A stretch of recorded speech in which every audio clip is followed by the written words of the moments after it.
ಪ್ರತಿ ತಿಂಗಳು 5,000 ಹೂಡಿಕೆ ಮಾಡಿ ಕೋಟ್ಯಾಧಿಪತಿ ಆಗಬಹುದು. ಮಧ್ಯಮ ವರ್ಗದವರಿಗೆ ಬಂಬಾಟ್ ಸ್ಕೀಮ್.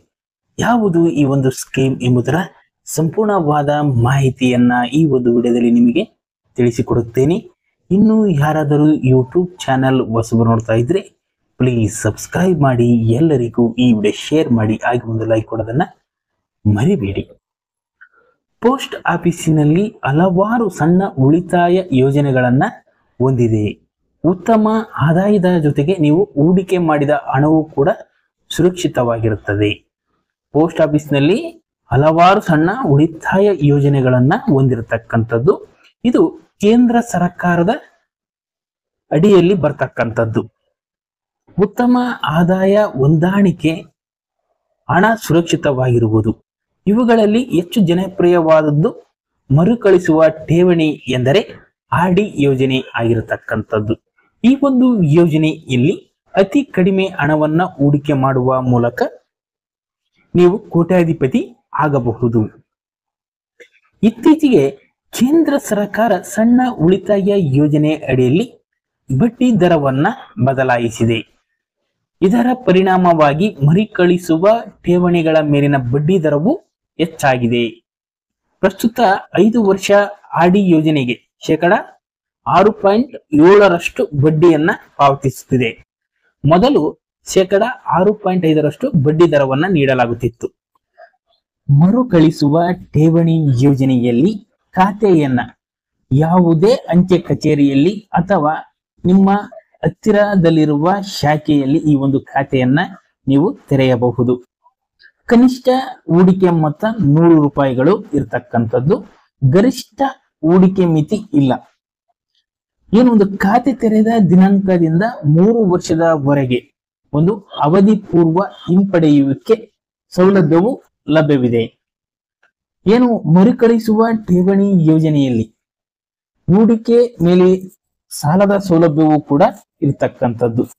ಏನು ಖಾತೆ ತೆರೆದ ದಿನಾಂಕದಿಂದ 1 ವರ್ಷದ ನಂತರ ಏನೊಂದು ಹೂಡಿಕೆ ಮಾಡಿದ ಠೇವಣಿಯ ಮೊತ್ತ ಇರುತ್ತೆ, ಆ ಒಂದು ಮೊತ್ತದಲ್ಲಿ 50% ಒಂದು ಸಾಲವನ್ನ ಪಡೆದುಕೊಳ್ಳುವ ಅವಕಾಶ ಇರತಕ್ಕಂಥದ್ದು. ಆದರೆ ಇದಕ್ಕಾಗಿ ಆರ್.ಡಿ ಬಡ್ಡಿಗಿಂತ 2% ಒಂದು ಹೆಚ್ಚಿನ ಬಡ್ಡಿಯನ್ನ ಪಾವತಿಸಬೇಕಾಗುತ್ತೆ. ಈಗ ಯಾರಾದರೂ ಒಂದು 5 ವರ್ಷದ ಅವಧಿಗೆ ಈ ಒಂದು ಆರ್.ಡಿಯನ್ನ ಠೇವಣಿ ಯೋಜನೆಯಲ್ಲಿ ಪ್ರತಿ ತಿಂಗಳು 5,000 ಹೂಡಿಕೆ ಮಾಡಿದರೆ ಅವರು ಎಷ್ಟು ಲಾಭವನ್ನ ಪಡೆಯುತ್ತಾರೆ? ಏನೋ ಆರ್.ಡಿ ಕ್ಯಾಲ್ಕುಲೇಟರ್ ಪ್ರಕಾರ 5 ವರ್ಷಗಳಲ್ಲಿ ಹೂಡಿಕೆದಾರರು ಒಟ್ಟು ಠೇವಣಿ ಮೊತ್ತ 3 ಲಕ್ಷ ರೂಪಾಯಿ ಆಗುತ್ತೆ. ಬಡ್ಡಿ 6.7% ದರದಲ್ಲಿ ಅಂದ್ರೆ 56,830 ರೂಪಾಯಿಗಳು ಬಡ್ಡಿಯಾಗಿ ಪಾವತಿಯಾಗುತ್ತದೆ. ಆದರೆ ಬಡ್ಡಿ ಅಸಲಿನ ಮೊತ್ತ ಅವರು 3,56,830 ರೂಪಾಯಿಗಳನ್ನ ಹಿಂದಿರುಗಿಸುತ್ತಾರೆ. ಈಗ ಹೂಡಿಕೆದಾರರು ಇನ್ನೂ 5 ವರ್ಷಗಳ ಕಾಲ ಒಂದು ಹೂಡಿಕೆಯನ್ನ ಮುಂದುವರಿಸಿದರೆ ಅವರು ಒಟ್ಟು 6 ಲಕ್ಷ ರೂಪಾಯಿಗಳನ್ನ ಒಂದು ಠೇವಣಿಯನ್ನ ಮಾಡ್ತಾರೆ. ಅದು 6.7 ದರದಲ್ಲಿ ಇದರ ಬಡ್ಡಿ 2,54,272 ರೂಪಾಯಿಗಳು ಆಗುತ್ತದೆ. ಆಗ 10 ವರ್ಷಗಳಲ್ಲಿ ಬಡ್ಡಿ ದರ ಅಸಲು ಸೇರಿ 8,54,272 ರೂಪಾಯಿಗಳು ಆ ಒಂದು ಠೇವಣಿದಾರರಿಗೆ ಸಿಗ್ತಕ್ಕಂಥದ್ದು. ಸರ್ಕಾರ ಪ್ರತಿ 3 ತಿಂಗಳಿಗೊಮ್ಮೆ ಸಣ್ಣ ಉಳಿತಾಯ ಯೋಜನೆಗಳಿಗೆ ಬಡ್ಡಿ ದರವನ್ನ ಒಂದು ಪರಿಷ್ಕರಿಸುತ್ತದೆ.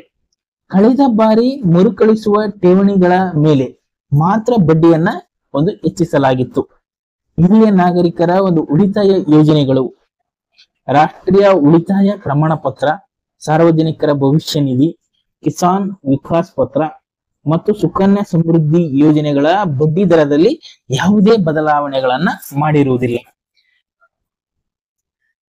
ಇದರಿಂದ ಪ್ರತಿ ತಿಂಗಳು ಒಂದು ಕಡಿಮೆ ಮೊತ್ತವನ್ನ ಈ ಒಂದು ಆರ್.ಡಿ ಖಾತೆಯಲ್ಲಿ ಕಟ್ಟುವುದರಿಂದ ಮಧ್ಯಮ ವರ್ಗದವರಿಗೆ ಒಂದು ಉಳಿತಾಯ ಖಾತೆ ಆಗಿರತಕ್ಕಂಥದ್ದು.